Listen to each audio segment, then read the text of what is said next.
Direktur Pasca. Mungkin sudah check out dari Zoom ini, Ibu Profesor Dr. Ibu Haja Isnawijayani MSc PhD. Terus saya sangat dapat banyak pencerahan nih dari para pembicara-pembicara sebelumnya. Dari Pak Ham nih, saya sudah dapat banyak pengetahuan. Tadi saya juga di sini belajar dari Pak Bambang mengenai Badan Meteorologi dan Geofisika. Saya juga dulu pernah ikut tes Pak di MKG, tapi nasib mengatakan belum bisa berpihak karena passing grade-nya nggak lulus waktu itu. Baiklah, saya akan menyampaikan materi yang ringan-ringan saja Pak. Ini tentang kebenaran saya di saat ini sebagai IT Supervisor, spesialis di jaringan sistem keamanan dan informasi di PT Satria Banasarana. Saya ucapkan selamat datang kepada para peserta webinar di Open House Magister Teknik Informatika hari ini di hari Sabtu 4 Desember 2021. Ini sekedar profile saya. Sebenarnya saya sangat cinta dengan Winadharma ini karena hampir sebagian sepertiga kehidupan saya serahkan kepada Winadharma, mulai dari Diploma 3, kemudian saya lanjut ke program S1, kemudian saya lanjut ke program Pasca. Kalaupun memang saat ini dibuka program doktoral, mungkin saya sudah lanjut juga nih program doktoral ini. Gimana Pak Dendi? Pak Dr. Edi? Doakan saja Pak, itu tergantung dari nanti hasil akhirnya nanti PIC-nya Pak Edi nih. Saat ini kita memang lagi ya mudah-mudahan urus nih Pak Ais, lagi urus pembukaan program Doktor Teknologi Informasi. Mohon doa dan dukungan seluruh teman-teman, mudah-mudahan tahun depan itu bisa kita laksanakan dan beroperasi. Ini mohon dukungan semuanya dan doa. Amin, amin. Amin ya robbal alamin. Nah, ini riwayat pekerjaan, saya mulai bekerja. Ya, sebenarnya kalau yang pekerjaan serabut-serabut itu banyak, teman saya tidak masuki di riwayat pekerjaan. Dari 2019 sampai 2014, saya sebagai IT System Support di Tamrin Group, yang saat itu saya menghandle kalau ada PIM, Palembang Inamol, kemudian Yamaha, Suzuki, Ford, waktu itu masih ada Ford juga, saya sebagai IT System Support di sana. Mungkin sekitar 5 tahun saya di sana, sembari saya melanjutkan program S1, saat itu saya masih bekerja di Tamrin. Alhamdulillah hasil dari Tamrin saya bisa menyelesaikan pendidikan di S1. Kemudian di 2014 sampai 2018 saya bekerja di grup Lipo di Cinemek. Kalau sekarang namanya itu Cinepolis sebagai IT dan projectionist. Jadi kurun waktu 4 tahun saya di bagian QC film. Jadi saya wajib menonton film. Jadi saya hitung-hitung kalkulasi selama saya bekerja di sana hampir sekitar 5.000 judul film yang saya sudah tonton dari awal sampai akhir.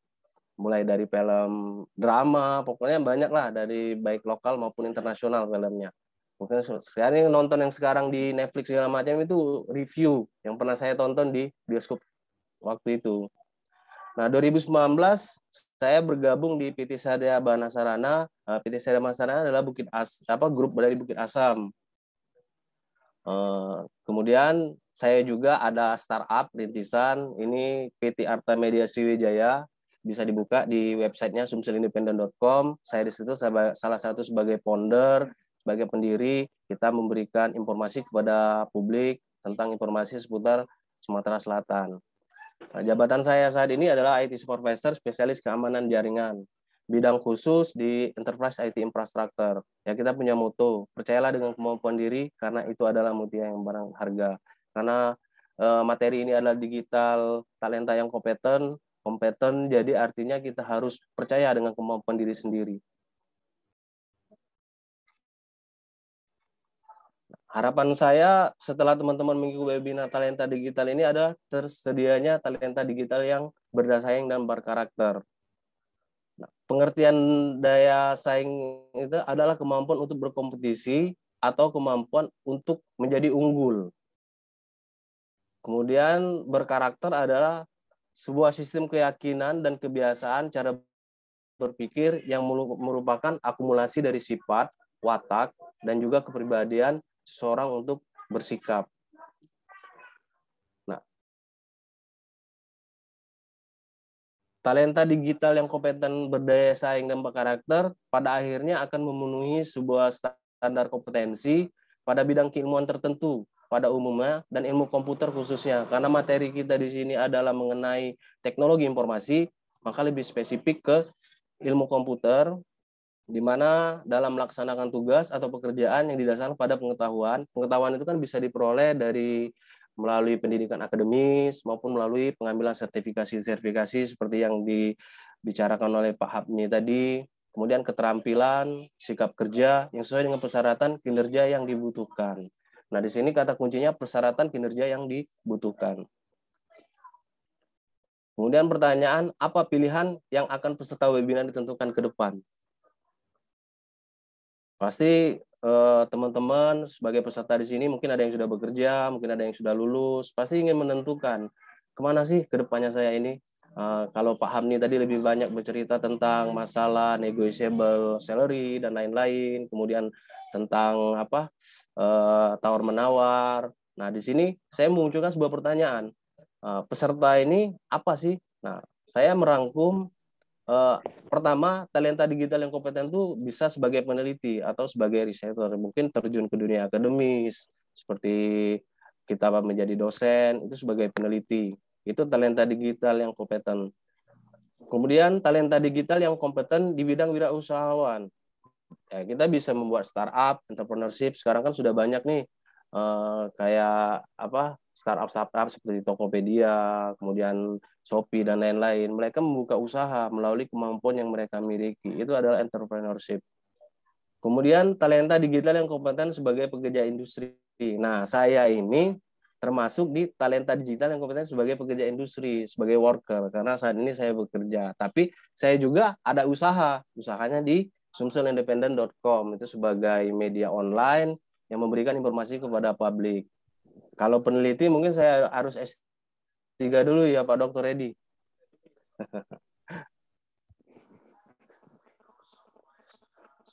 Ini lanjut, pada slide berikutnya saya akan menampilkan contoh. Ini adalah contoh teknologi di dunia tambang. Bahwa karena saya adalah sebagai seorang worker, sebagai pekerja, apa sih di dalam industri tambang itu? Mungkin tadi dari BMKG sudah diceritakan oleh Pak Bambang tentang radar, data. Karena sekarang ini sudah lari kepada AI, kan, artificial intelligence, kemudian sudah berlari ke big data, IoT. Nah, di dunia tambang juga sudah mulai merambah kepada AI, kemudian sudah mulai merambah ke IoT, semuanya sudah otomasi. Jadi saya mengambil sebuah case study adalah implementasi of digitalization predictive management monitoring di PT Satya Bana Sarana. Dan ini adalah proyek yang kami lakukan. Nah, di sini turut hadir ini ada Bapak Karmono. Salam hormat Pak Karmono. Beliau ini adalah asisten manajer di PT Satya Bana Sarana. Kemudian ada Pak Loka Prayoga ini, ya, Pak Loka Prayoga adalah partner saya dalam pengembangan infrastruktur. Nah, ini adalah sejarah nih dari kita sejarah dulu sebentar di 2004 SBS itu jasa penyewa kendaraan biasa. Kemudian di 2005 mulai merambah ke alat-alat berat. Di 2008 sebagai kontraktor penambangan batu bara dan di 2015 alhamdulillah diakuisisi 100% kepemilikan sahamnya dimiliki oleh PT Bukit Asam Group melalui perjanjian investasi antara PT SBS dan PT Bukit Multi Investama. Jadi pure murni 100% saham yang dimiliki oleh PT SBS ini adalah saham, kepemilikan sahamnya dimiliki oleh Bukit Asam. Nah, kita tadi di awal pembicaraan Pak Denny sudah menceritakan tentang revolusi industri 0.0 kan, 4.0. Mungkin teman-teman juga sudah banyak baca lah karena ini bukan hal yang baru dan ini sudah sering kita dengarkan. Mungkin saya akan lewati ini.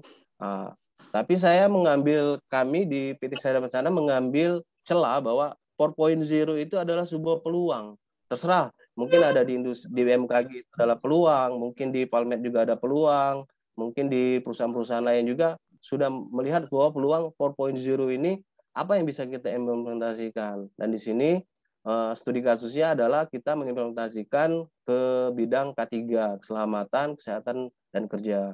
Nah, tujuannya itu adalah memberikan informasi yang real time dan memetakan potensi petik. Petik itu adalah kelelahan bagi operator karena seperti kita ketahui bahwa bekerja di tambang itu berdasarkan hasil riset pekerjaan yang rawan nomor 2 setelah industri penerbangan, karena risikonya sangat besar di sana. Apalagi menggunakan alat-alat berat, kalau seandainya kelelahan, itu nyawa menjadi taruhannya. Kemudian menjamin ketersediaan histori data operator sehingga mudah untuk dianalisa lebih lanjut. Kemudian untuk efisiensi dan efektivitas waktu HSE. Ketiga, tim medis yang membutuhkan penanganan fatigue langsung ke lapangan karena monitoring dilakukan secara real time. Ini adalah teori dasar. Jadi setiap kita melakukan implementasi, karena research and development itu harus ada teori. Sudah teori baru kita lanjut ke sebuah praktek. Nah, teori dasarnya ini adalah uji coba psikomotor dan performa mental. Uji psikomotor itu benar-benar mengetik, karena motorik, saraf-saraf motorik yang kita bekerja. Bagaimana reaksi kita terhadap satu objek, itu adalah yang bergerak dalam motorik. Kemudian mental bisa diuji dengan memori ingatan, aritmatika ringan seperti menghitung. Nah, untuk monitoring operator, teori dari Crossmare tahun 97 ini dapat diuraikan menjadi sebuah kuesioner sederhana berupa fit verification secara digital. Fatigue itu tanggung jawab siapa sebenarnya? Mungkin di mana saja, setiap pekerja kantoran juga pasti ada yang namanya fatigue, kelelahan. Misal lagi ngetik kelelahan, ketiduran, bisa jadi kepalanya kesandung. Atau di mana saja fatigue itu berada di lingkungan kita semua. Tapi saya lebih spesifik di sini ke alat berat, operator yang menggunakan alat berat. Fatigue itu ada tanggung jawab organisasi dan tanggung jawab kita sendiri. Kemudian tidak terkait pekerjaan, gangguan medis, situasi, dan pola gaya hidup. Disinilah ada gap bahwa TI itu memiliki peran serta antara yang memberi pekerjaan dengan yang melakukan pekerjaan. Nah, muncullah pertanyaan, bagaimana kita melakukan monitor fatigue terhadap operator?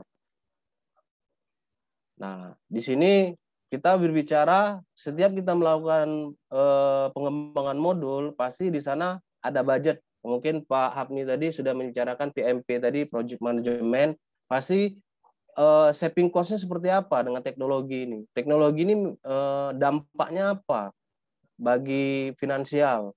Nah, di sini kan kalau seandainya fit verification test ini, modulnya ini asumsi dengan budget 109 membuat modul ini. Nah, threshold target property damage, property damage ini misal unit rusak segala macamnya itu kalau ini data 2019 sekitar 59.000 US dollar, kalau dirupiahkan sekitar 802 juta. Nah, standby artinya kalau sana unit itu rusak, operator itu tidak bekerja, asumsinya 7 hari. Nah, per hari itu 51.168.000. Kalau kita kalkulasi selama 7 hari berarti sekitar 358 juta. Total kalau kita mengembangkan produk ini, biaya yang kita keluarkan 109.200.000. Dan kalau kita saving cost kita 1,1 miliar, artinya 91% bahwa saving cost kita dengan menggunakan pengembangan teknologi digital fatigue management ini. Itu belum termasuk kos-kos lain, medical treatment. Kalau sana sakit dalam waktu yang berkepanjangan, itu akan diobati secara terus-menerus. Belum potential fatality. Potential fatality itu adalah si korban dalam bekerja meninggal dunia, itu potensi fatality. Nah, social cost, belum dampak-dampak dari tekanan lingkungan, belum lagi sumbangan korban dan lain-lain. Itu tidak masuk di saving cost yang saya sebut di tabel atas itu, Bu. Itu beda. Karena di sini kita tidak bisa menominalkan nilainya di sini. Artinya harus case tertentu. Nah, peak verification test ini pertama awalnya sih secara manual.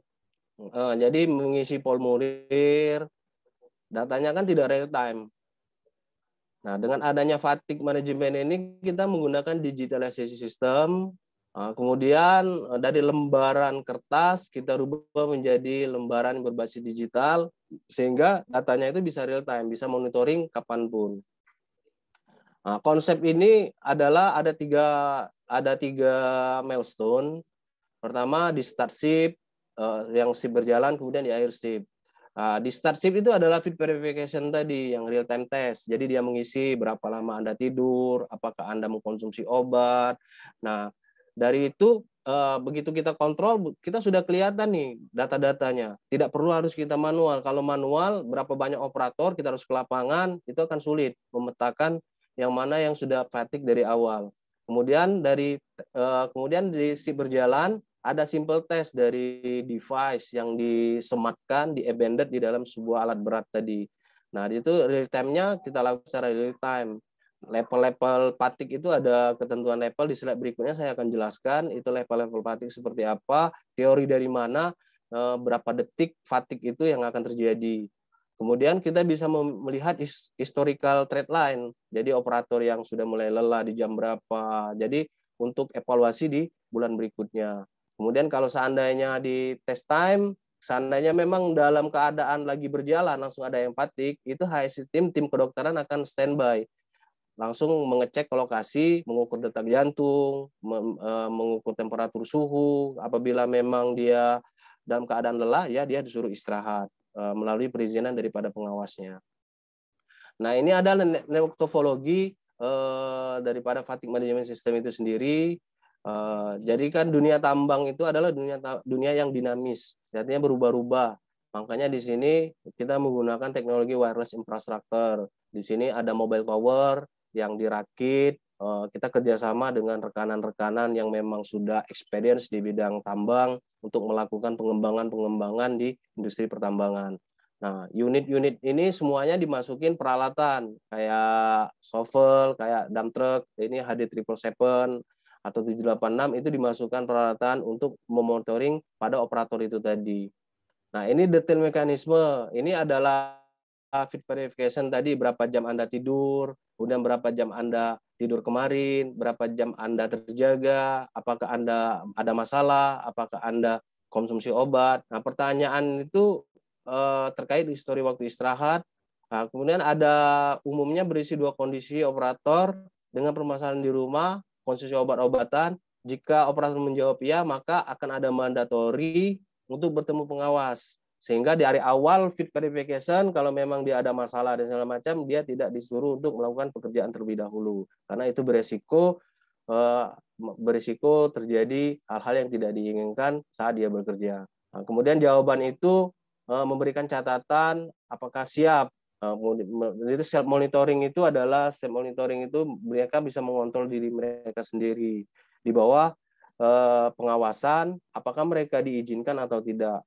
Untuk analisa lebih dalam, maka hasil verifikasinya dapat menyatakan jam kritis operator. Jadi kita akan tahu nih ritme jam-jam kritis itu jam berapa dari data-data ini. Oh, misal bulan ini jam kritisnya mungkin di jam 2 malam atau jam 3 malam atau jam 1 malam. Maka di situ kita akan memetakan karena semuanya sudah by system, jadi semuanya bisa kita kontrol melalui sebuah sistem. Nah, ini tes monitoring nih. Nah, di sini tadi saya mengatakan bahwa berapa detik. Nah, saya mengutip dari Chandra di 2011 dari Universitas 11 Maret bahwa fatigue management itu dikategorikan ke dalam 4 kategori. Kalau normal itu dalam hitungan milidetik, 150 milidetik sampai 240. Kemudian kalau kelelahan kerja itu 240 sampai dengan 410. Kelelahan kerja sedang 410 sampai 580, kerja berat 580. Nah, di sini kita mengambil range rata-rata kalau 150 240 itu artinya kan sekitar 15 detik sampai 24 detik. Nah, di sini level yang kita masukkan ke dalam sebuah sistem itu adalah akses 20 detik. 20 detik. Nah, di sini ada fatigue di situ kan ada angka-angka nih. Jadi begitu angka ini jam-jam misal jam 1 malam nih kita dikirim oleh daripada operation center data ke dalam itu, nanti akan muncul nih dashboardnya di display operator tadi di dalam unit yang dia bawa, akan muncul angka. Misal 1, kalau memang dia bisa menjawab berarti dia dalam keadaan kondisi fit. Tapi kalau memang dia dalam waktu 20 detik itu akan naik level kalau dia tidak bisa menjawab. Nah, seperti ini. Kalau seandainya dia bisa pertanyaannya cocok bahwa dengan waktu 20 detik berarti dalam keadaan masih bisa bekerja. Nah, kemudian kalau seandainya dia tidak bisa menjawab, maka naik level 2 dalam waktu 20 detik kemudian. Dan kalaupun memang dia tidak bisa menjawab lagi, maka dia masuk ke dalam level 3. Nah, level 3 itulah yang harus level 3 bahwa dia sudah harus dihubungi supervisor atau pengawas operator itu tadi bahwa dia harus diistirahatkan terlebih dahulu. Jadi kesimpulannya adalah penerapan digital fatigue monitoring dapat mempermudah untuk mendapatkan informasi tingkat kelelahan operator secara real time dan dapat dijadikan sebagai guidance tim HSE untuk melakukan pengecekan secara langsung di lapangan. Penerapan daripada sistem monitoring digital fatigue ini dapat menjamin historical data yang tersimpan dengan baik dalam database sistem sehingga sangat bermanfaat untuk pemetaan atau trending aktual kondisi dari setiap operator. Dengan adanya real-time fatigue monitoring tentunya akan signifikan mengurangi potensi terjadinya insiden seperti property damage, seperti yang saya bilang tadi. Property damage itu adalah misal alat yang rusak, kemudian terjadi tabrakan walaupun tidak menimbulkan korban jiwa. Tapi yang lebih berbahaya lagi kalau terjadi fatality sehingga menimbulkan korban jiwa, kecelakaan cacat tetap atau cacat tidak tetap, kemudian trauma daripada operator, itu bisa dengan ada ini monitoring ini kita bisa meminimalisir kejadian tersebut. Kemudian selama ini kertas yang ditumpuk-tumpuk, kalau kita hitung-hitung tadi dari budget saving cost tadi kita tidak menghitung biaya kertas, satu rem kertas. Kalau seandainya dalam standby satu shift itu 500 operator, berarti 500 lembar kertas sudah kita hematkan. Dalam satu hari. Kalau seandainya kali ke satu minggu berarti sekitar 3.500 kertas kita hemat. Jadi tidak ada penumpukan formulir kertas lagi dari verifikasi tes ini. Saya rasa hanya itu Pak Dendi yang bisa saya sampaikan. Saya tidak bisa memberikan yang lebih banyak lagi. Saya tidak bisa ini karena konten kita pada hari ini adalah Talenta Digital yang kompeten. Jadi karena saya di industri pertambangan, maka materi ini saya rasa sangat tepat dan juga ini bisa diadopt kalau memang Pak Hapni memiliki proyek nanti di tempat-tempat lain nih Pak Hapni, kalau memang untuk pengembangan daripada industri pertambangan, ya kita bisa siap untuk berkolaborasi seperti itu Pak. Baik, terima kasih banyak Pak Ahmad Isnaini Sugiyata. Cukup menarik dari paparan materi pembicara yang ketiga ini bahwa digitalisasi itu saat ini sangat penting bagi perusahaan untuk adanya less paper ya Pak Ais, seperti itu. Oke, mungkin ada 1-2 pertanyaan kami persilakan kepada Bapak Ibu peserta.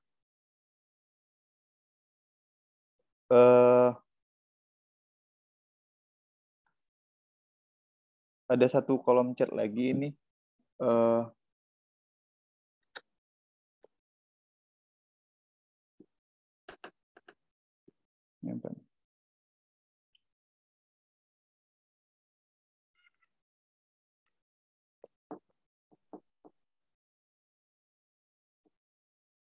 Gimana Pak Dendi? Iya. Saya pikir ini pertanyaannya agak sedikit panjang nih ya. Ini untuk share pemikiran saja atau pertanyaan nih. Terus digital ini kira-kira muncul sejak 10 tahun yang lalu hingga sekarang. Bahkan ada perusahaan membuat divisi sendiri untuk digital ini. Salah satu contohnya divisi digital dan aplikasi atau digital information technology dan lain-lain. Bahkan sekarang sudah merambah ke machine learning, deep learning, yang membuat dan mengolah suatu data source menjadikan suatu informasi yang tidak sekedar informasi, namun sebagai automation artificial intelligence yang real time. Contoh ilmu terapan lainnya adalah robotic process automation yang secara logik diprogram untuk membantu kesalahan dan delay dalam satu proses yang berjalan secara rutin. Ini mungkin sekedar sharing aja Pak, bukan mungkin bahwa saat ini digitalisasi arahnya sudah masuk ke seperti Pak Ais tadi bilang ke machine learning dan deep learning ya, artificial intelligence. Ya, ini saya sharing ya Pak. Jadi benar Pak yang dikatakan oleh Pak siapa tadi, Pak Antoni namanya? Iya, Pak Antoni Wijaya. Ya terima kasih Pak Antoni. Memang perkembangan teknologi ilmu pengetahuan komputasi saat ini kan, dan berdasarkan data dari World Forum Economy, itu tren yang di 2025 itu kan yang lebih tren sekarang kan data scientist, kemudian AI, kemudian IoT, dan otomasi robot itu sudah memang saat ini sudah kita rasakan.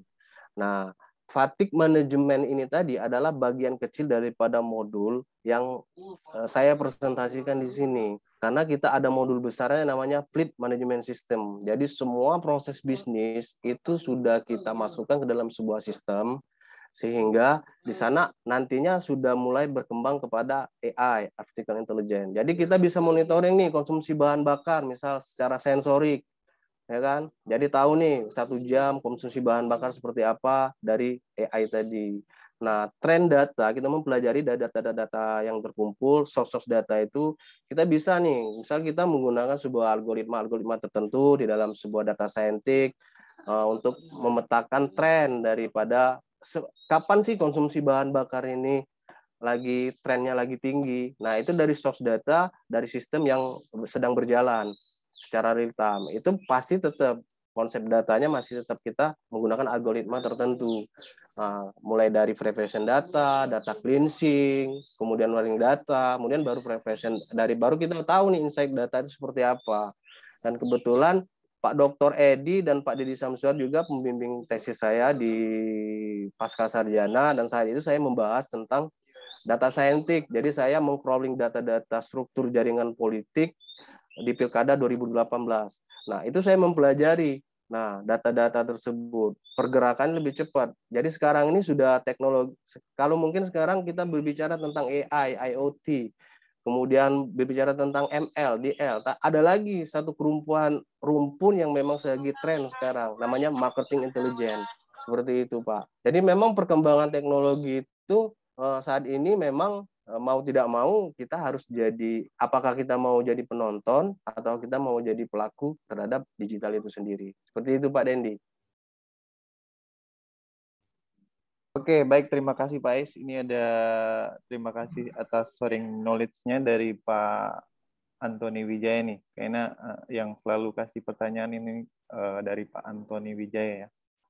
Oke, saya pikir sudah cukup jelas ya dari Pak Ais. Terima kasih atas paparan materinya Pak Ais. Semoga menambah ilmu dan manfaat bagi kita semua, khususnya untuk adik-adik yang akan melanjutkan studinya yang ke jenjang yang lebih tinggi. Oke. Terima kasih Pak Ais.